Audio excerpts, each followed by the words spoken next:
오늘 주님 앞에 나오신 모든 성도님들을 환영하고 축복합니다. 오늘 하나님 말씀은 이사야서 2장 21절부터 31절 말씀 되겠습니다. 제가 받들어 읽도록 하겠습니다. 신실하던 성읍이 어찌하여 창기가 되었고 정의가 거기에 충만하였고 공의가 그 가운데 거하였더니 이제는 살인자들 뿐이로다. 내 은은 찌꺼기가 되었고 내 포도주에는 물이 섞였도다. 내 고관들은 패역하여 도둑과 짝하며 다 뇌물을 사랑하며 예물을 구하며 고아를 위하여 신원하지 아니하며 과부의 송사를 수리하지 아니하는도다. 그러므로 주 만군의 여호와 이스라엘의 전능자가 말씀하시되 슬프다.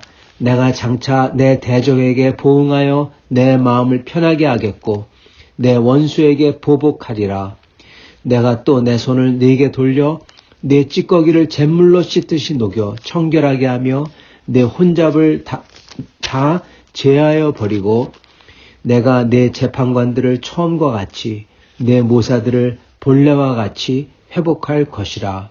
그리한 후에야 내가 의의 성읍이라 신실한 고을이라 불리리라 하셨나니 시온은 정의로 구속함을 받고 그 돌아온 자들은 공의로 구속함을 받으리라.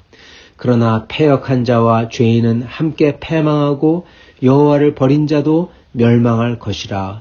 너희가 기뻐하던 상수리나무로 말미암아 너희가 부끄러움을 당할 것이요 너희가 택한 동산으로 말미암아 수치를 당할 것이며 너희는 잎사귀 마른 상수리나무 같을 것이요 물 없는 동산 같으리니 강한 자는 삼오라기 같고 그의 행위는 불티 같아서 함께 탈 것이나 끌 사람이 없으리라.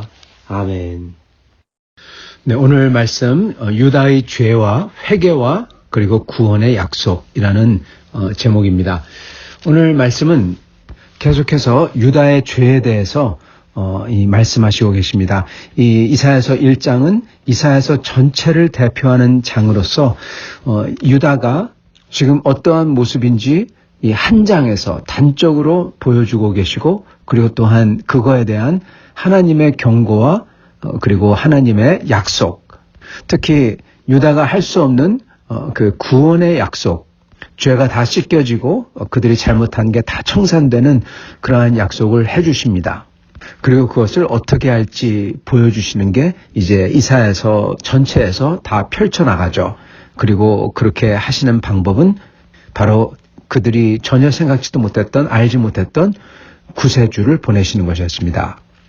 그리고 그 구세주는 우리가 알다시피 그가 이 유다 백성들이 지은 죄의 값을 그가 치름으로써 유다 백성들이 구속을 받고 깨끗해지고 그리고 구원을 얻는 그러한 약속이었죠. 자, 이게 오늘 1장에서 이렇게 단편적이지만 보여지게 되는 것입니다. 특히 1장에서 우리가 어제 봤던 부분, 첫 부분에서는 이 사람들의 이 종교적인 면을 비판하십니다. 그리고 오늘 저희가 본 부분은 사람들이 이 종교적이신데 근데 실질적으로 행하는 그들의 삶에 대해서 어떻게 그 삶이 악한지 그것을 하나님께서 비판하십니다.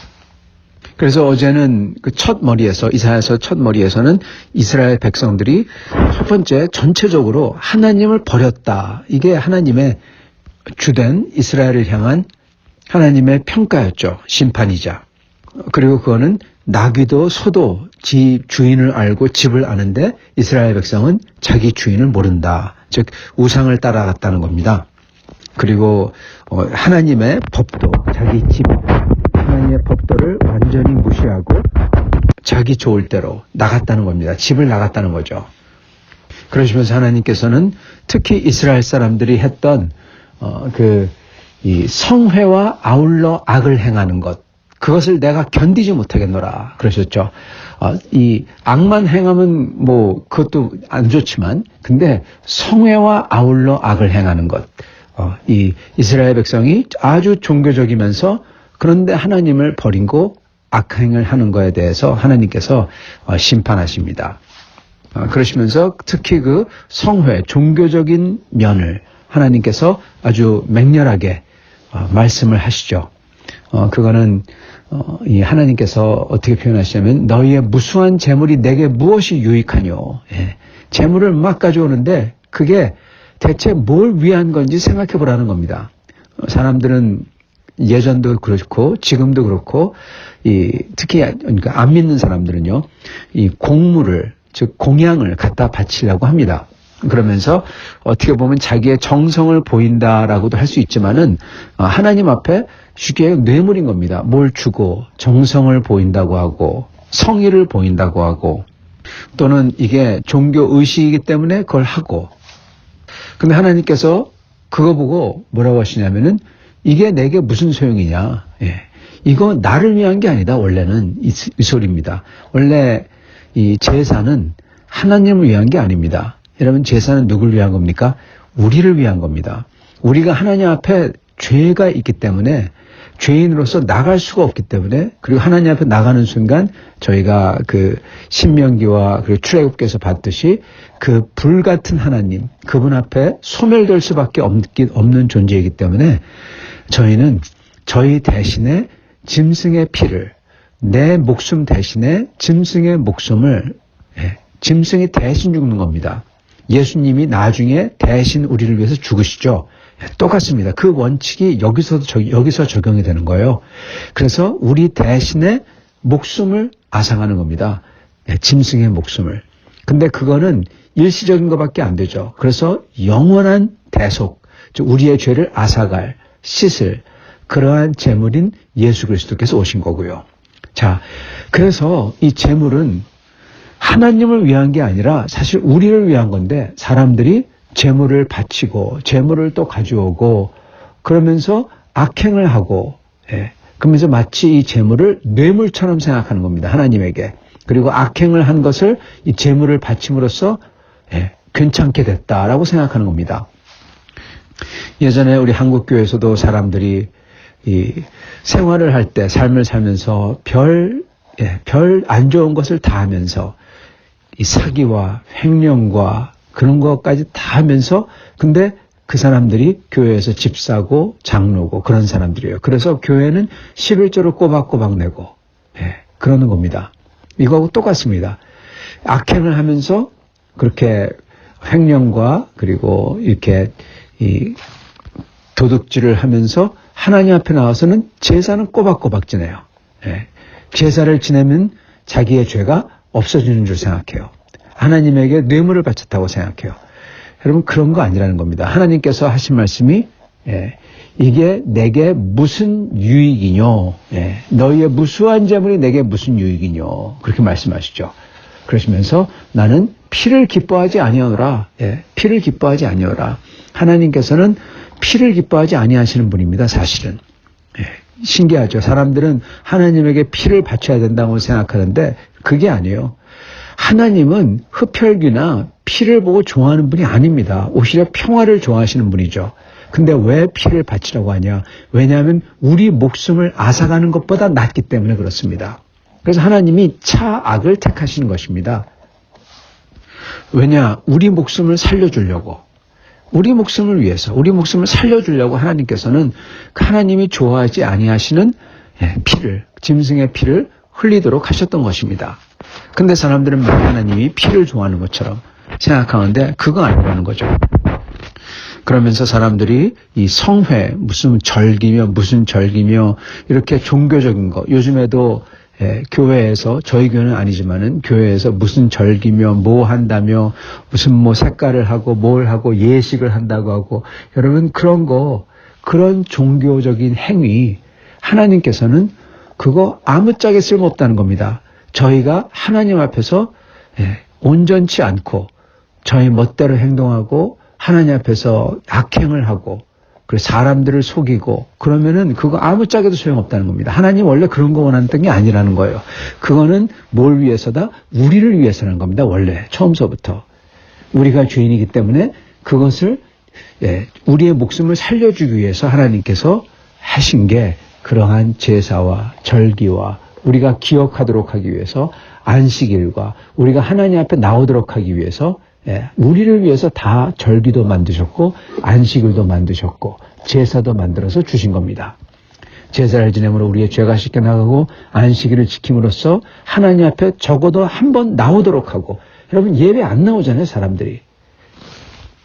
우리 교회도 주일 예배가 있고 수요 예배가 있고 새벽 기도가 있는데 여러분 사람들이 잘 안 나오잖아요.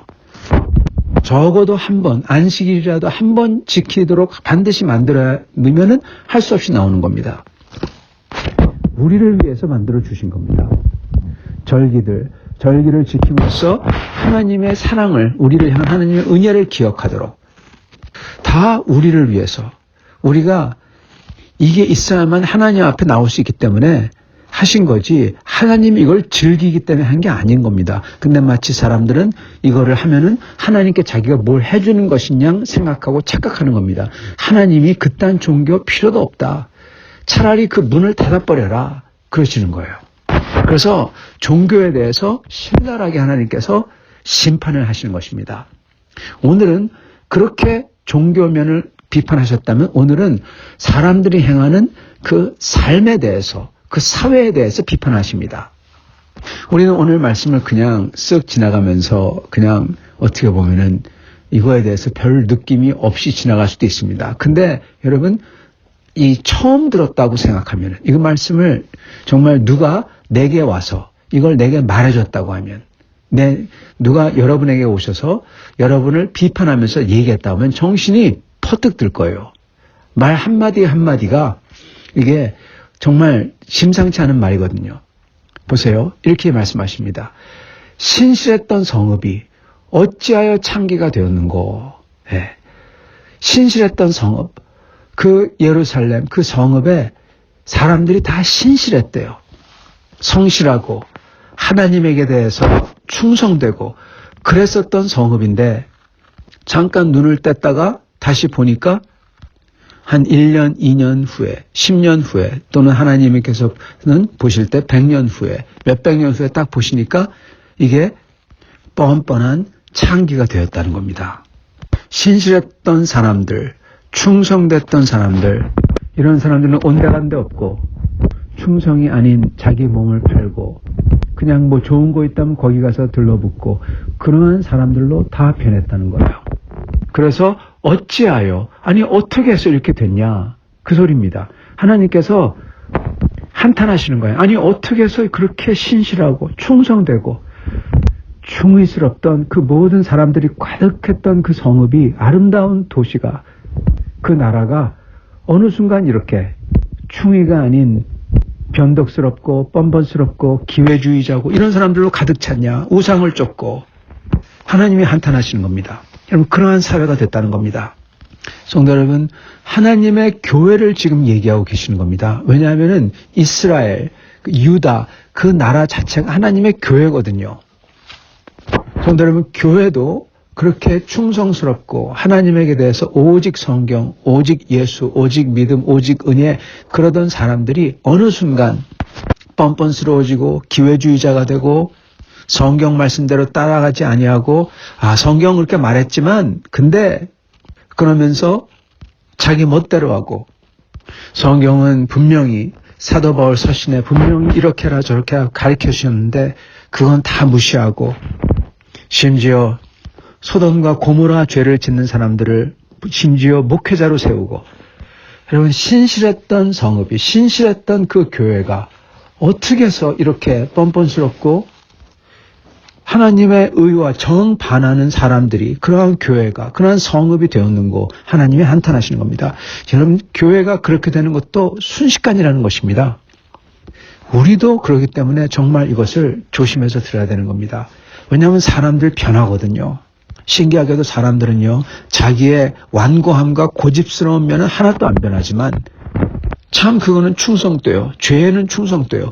그러나 하나님에 대한 충성은, 하나님에 대한 마음은 변한다는 겁니다, 여러분. 그래서 끝까지 하나님을 사랑하고, 정말 끝까지 뜨겁게 사랑하고 그 하나님을 위하고 그 하나님께 영광을 돌리려는 사람들은 여러분 별로 없는 것입니다. 하나님이 그렇게 한탄하십니다. 그러시면서 정의가 거기에 충만하였고 공의가 그 가운데 거했더니 이제는 살인자들 뿐이로다. 네, 공의. 모든 행동을 할 때 공의를 따라서 행동을 해요. 객관적인 의로움이죠. 그것을 지켜요. 즉 법도를 지킨다는 겁니다, 여러분. 객관적인 의로움은요, 여러분 법을 준수해야지 그게 지켜집니다. 근데 모든 사람들이 법을 지키지 않을 때, 법을 준수하지 않고 그거를 피해 다닐 때, 그거를 깰 때 여러분 공의는 없어지는 겁니다. 객관적인 의는 없어져요. 자기 주관적인 의만 남습니다. 즉 자기가 볼 때 자기는 잘했어요. 자기는 의로워요. 도로 한가운데 차를 세우고 누가 빵 했다고 내려가지고 막 싸우고 그런 사람들. 자기는 자기 딴에는 그 빵 했던 게 그걸 당했던 게 굉장히 불의하다고 생각해요. 네, 주관적인 의로움입니다. 여러분 그러한 일들 법을 지키지 아니하고 그러므로 공의가 무너지고 자기 멋대로만 의롭다고 생각하고 그리고 그렇게 하는 사람들, 법을 지키는 사람들, 그걸 요구하는 사람들에 대해서는 죽일 듯 덤벼들고 그게 바로 살인자입니다. 그러면서 자기는 의롭다고 생각하죠. 정의가 거기 충만하였더니 공의가 그 가운데 거했더니 이제는 살인자들 뿐이로다. 네, 이런 사람들 뿐인 교회가 됐다는 겁니다. 성읍이 됐다는 겁니다. 네, 이게 일어나기가 쉽습니다, 여러분. 자기 딴에는 자기가 아주 의로워요. 그래서 더 큰 무리를 일으키고 법을 깨요. 그러면서 죽도록 달려들어요. 여러분 살인자입니다. 공의를 파괴하는 자입니다. 하나님 앞에 순복하고 엎드리는 태도가 없을 때 이렇게 되는 것이죠. 하나님께서 어찌하여 성읍이 이렇게 됐냐, 어찌하여 교회가 이렇게 됐냐, 그렇게 한탄하십니다. 22절 내 은은 찌꺼기가 되었고 내 포도주에는 물이 섞였도다. 즉 은도 있고, 즉 은은 돈입니다, 여러분. 그 당시에 그 돈이 있는데 그게 찌꺼기, 즉 은이 변색하여서 완전히 상하는 것입니다. 은은 여러분 반응합니다. 예. 그래서 그렇게 되었고 포도주에는 물이 섞였다. 여러분 물이 섞였다는 것은 물탄 포도주, 이상하게 변질된 거죠. 상하는 것입니다. 즉 좋은 게 있는데 이게 다 변질됐다는 겁니다. 예, 변질. 아예 좋은 게 없었다면 모르지만은 좋은 게 이상하게 부패해서 상해서 약간 쉬어버려서 맛이 가서 그게 독을 품게 됐다는 거예요. 여러분 우리도요 좋은데 그게 맛이 갑니다. 살짝 변합니다. 그러면 여러분 완전히 못쓰게 악하게 되는 것입니다.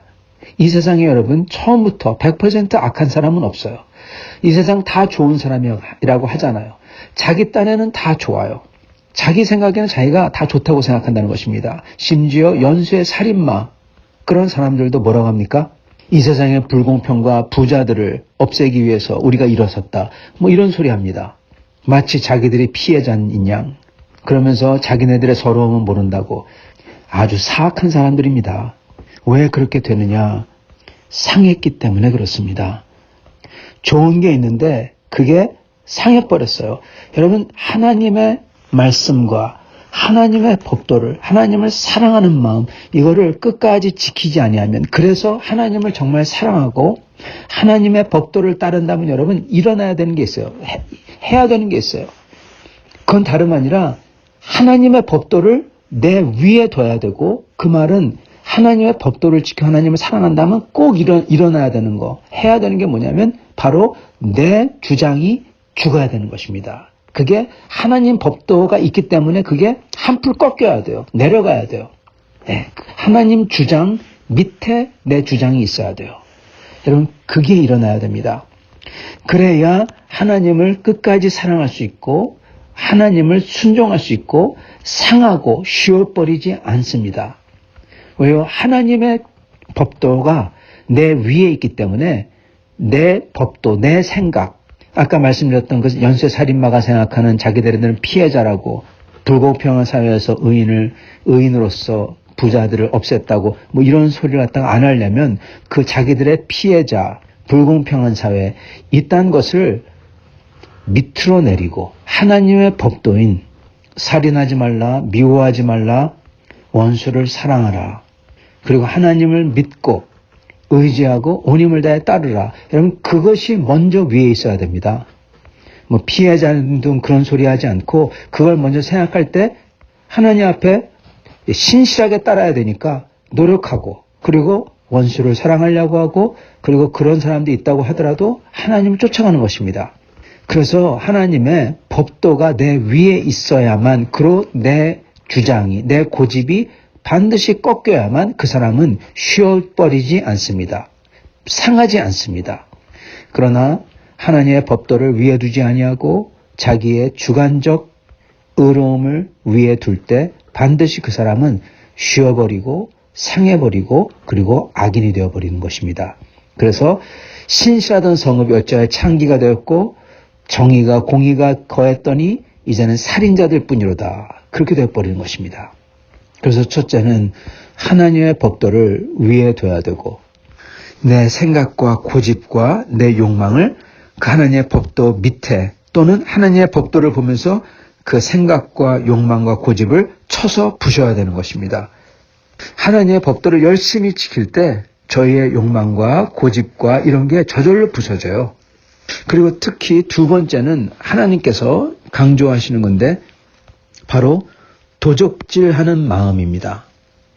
23절 내 고관들은 패역하여 도둑과 짝하며 다 뇌물을 사랑하며 예물을 구하며 고아를 위하여 신원하지 아니하고 광부의 송사를 수리하지 아니하는도다. 그러므로 주 만군의 여호와 이스라엘 전능자가 말씀하시되 슬프다 내가 장차 내 대적에게 복수해서 그들을 없애버리고 내 마음을 편하게 하겠고 내 원수에게 복수하리라. 그렇게 말씀하십니다. 여러분 도둑놈의 마음을 가지면 하나님께서 복수하세요. 없애버리세요. 도둑놈의 마음이 무엇이냐? 내 고관들은 패역하여 도둑과 짝하며 다 뇌물을 사랑하고 예물을 구하고 여러분 뇌물과 예물을 구한다. 예물을 가져와라. 여러분 이게 뭐냐? 이 도둑놈 마음인데 그게 도둑놈의 마음이 어떤 마음입니까? 그거는 자기가 일하지 않은 것을 공짜를 달라고 하는 게 그게 도둑놈 마음입니다. 자기가 노력하고 일한 게 아닌데 그거를 가지려고 그래요. 시기에서 또는 질투에서 그리고 그 시기와 질투를 어떻게 포장합니까? 나는 피해자라로 포장을 많이 합니다. 시기 질투에서 가져가고 싶은데 나는 없어요. 저 사람은 있어요. 물론 저 사람이 있으니까 저 사람은 부자겠죠. 나는 그보다 없으니까 나는 부자가 아니겠죠. 근데 자기의 시기 질투를 저 사람은 부자니까 나는 가난하니까 나는 피해자다. 이렇게 해가지고 시기 질투를 커버해요. 숨겨요. 그거 거짓말이죠. 그래서 그걸 갖다가 달라고 합니다. 뺏으려고 합니다. 예물을 구한다. 그거는 자기 게 아닌데 그걸 달라는 거예요. 네, 뺏는 겁니다.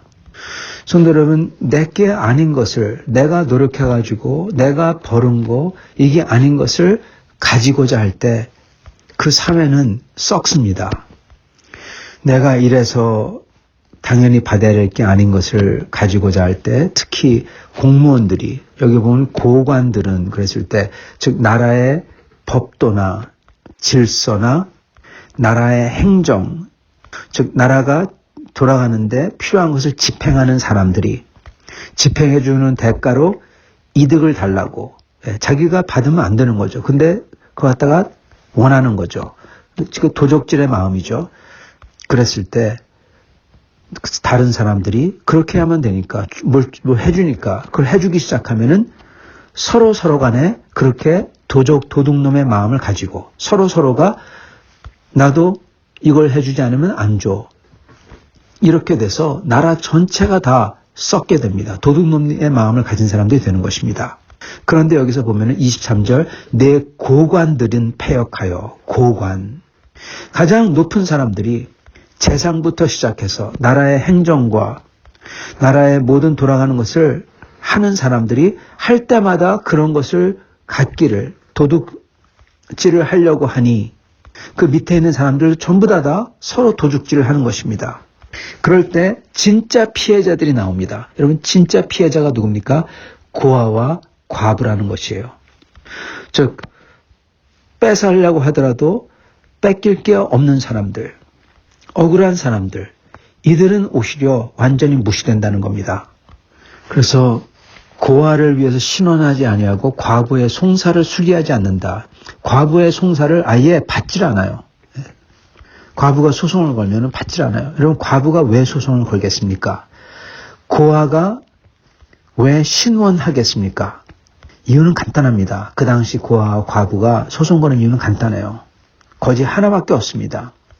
고아와 과부는요, 그 가문에 내려오는 땅을 받습니다. 근데 남자가 있을 때는 그 가족에 내려오는, 가문에 내려오는 땅을 아무도 건드리지 못하죠. 근데 남자가 없으면 어떡합니까? 그 땅을 뺏으려고 하는 거예요. 땅을 뺏기는 순간 이런 목숨이, 생계가 부지할 수가 없게 되는 거죠.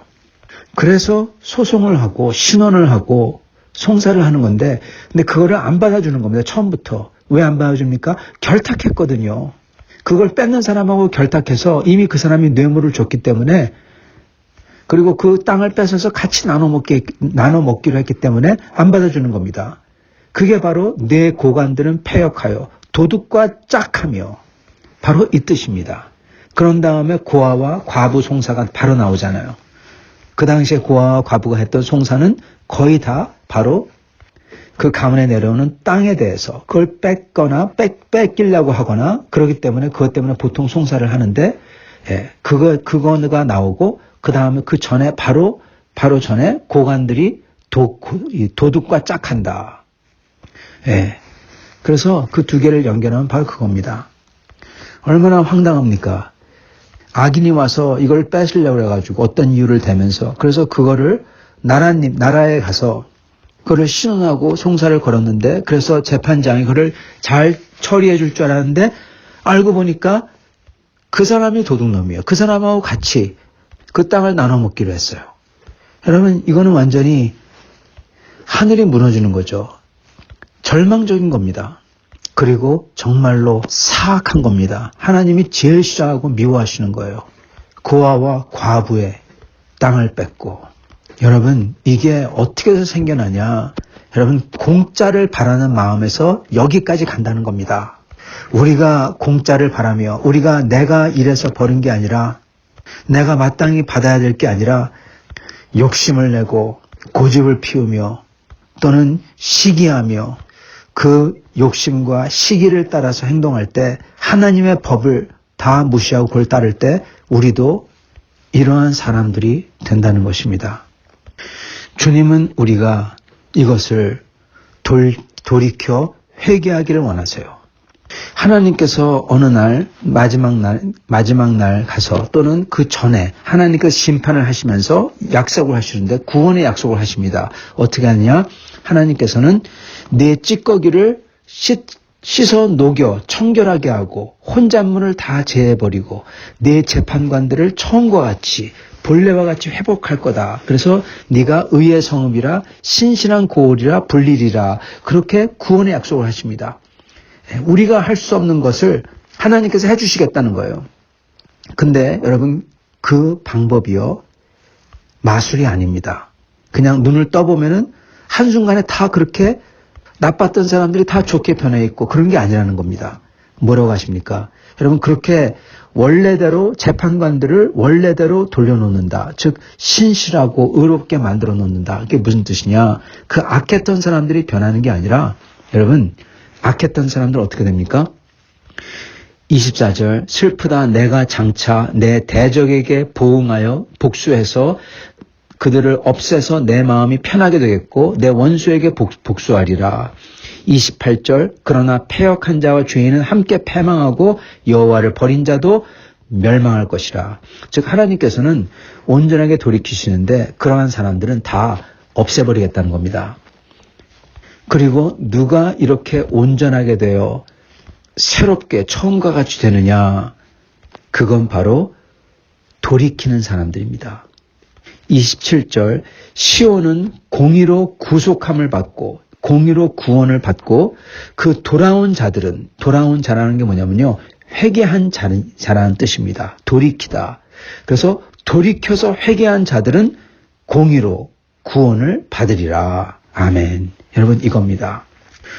하나님의 어느 날 구속이, 하나님의 구원이, 모든 게 신실했던 성읍이 그렇게 도둑놈들과 살인자들로 가득해졌는데, 그거를 어느 날 완전히 다 새롭게 해서 다시금 원래대로 하시겠다. 깨끗하게 하시고 그리고 온전케 하시겠다. 그런 구원의 약속을 하시는데 그 방법이 무엇이냐?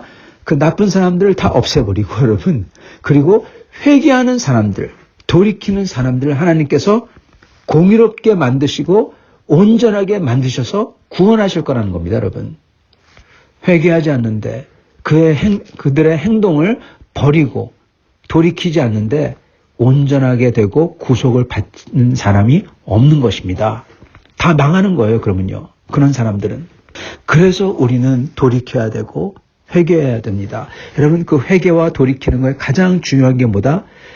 그건 바로 내 정의, 내 딴의 정의, 이거를 하나님의 법도 아래 놓는 겁니다. 하나님의 법을 두려워하고 그것을 따라가고, 객관적인 법이죠. 그리고 그 하나님을 충성하려고 하고 사랑하려고 열심히 성실하게 사는 것입니다. 그러면 저절로 도둑놈의 마음 심보가 없어지고 악한 아주 독한 살인자의 마음이 없어지고 패역했던 게 썩고 쉬고 상했던 게 여러분 없어지는 것입니다. 성도 여러분, 그래서 우리는 이렇게 우리의 부족함과 우리의 나름대로의 정의가 죄로 가득한 그러한 나쁜 것인 줄, 하나님 앞에서 정말 악한 것인 줄 깨닫고 주 앞에 엎드리고 주님의 공의를 붙들고 그리고 그 주님을 공의로운 그 주님의 방법대로 따라가려고 온 힘을 다해 노력하고 주 앞에 엎드려 기도하며 이것을 하도록 하기 위해서, 그리고 그럼으로써 주님을 사랑하는 겁니다.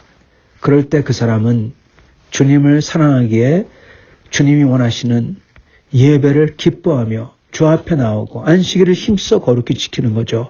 주님의 이름을 높이려고 하고 오직 주님만을 사랑하고 섬기려고 하고, 그럼으로써 주님의 뜻대로 다른 사람들을 무시하거나 깔보거나 욕하거나 뒷담화하거나 하지 않고, 즉 살인하지 아니하고, 그 사람들에 대해서, 나를 미워하는 사람들에 대해서도 독하게 악독하게 대하지 아니하고 너그러이 대하며 그들을 사랑하며, 내가 뺏고 가지고 내가 피해자라고 억울하다고 하며 다른 이들을 원망하는 게 아니라 그러한 내가 죄인이라고 고백하며 주님을 다만 사랑하려고 할 때 다른 이들을 사랑하기에 다른 이들에게 주고 나누고 베푸는 것입니다. 여러분, 이렇게 되는 역사가 우리의 삶에서도 매일같이 일어나야 되는 것입니다. 사랑하는 성도 여러분, 오늘 주님의 말씀대로 저희가 그 썩은 이스라엘, 썩은 유다, 그 썩은 성읍이 되지 아니하려면 저희가 항상 공의로 구속함을 받고 주님 앞에, 그 공의 앞에, 주님 앞에 돌아온 사람들이 되어야 될 것입니다. 즉 주님의 법도에 순종하여, 순복하여, 복종하여 엎드린 사람들, 즉 이게 바로 회개죠. 이렇게 회개하며 주님을 따르는 사람들이 되어야 될 것입니다. 그럴 때 내가 죽고 내 속에 있는 그리스도가 살며 그분이 나타나며 나를 다스리게 될 것입니다. 그럴 때 주님께서는 영광을 취하고, 그리고 나는 언젠가 그 주님 앞에 구속된 자로서 내가 생각했던 것 그 이상으로 주님이 나를 깨끗하게 씻겨주고 내가 할 수 없었던 영광을 부어주시는, 오늘 말씀에서 나오는 것처럼 그 썩은 성읍이 온전하게 되는 역사처럼 그 썩은 내가 온전하게 되는 역사를 주님께서 만들어 주실 것입니다. 그렇게 사시는 여러분과 저와 되시기를 간절히 축원합니다. 같이 기도하시겠습니다.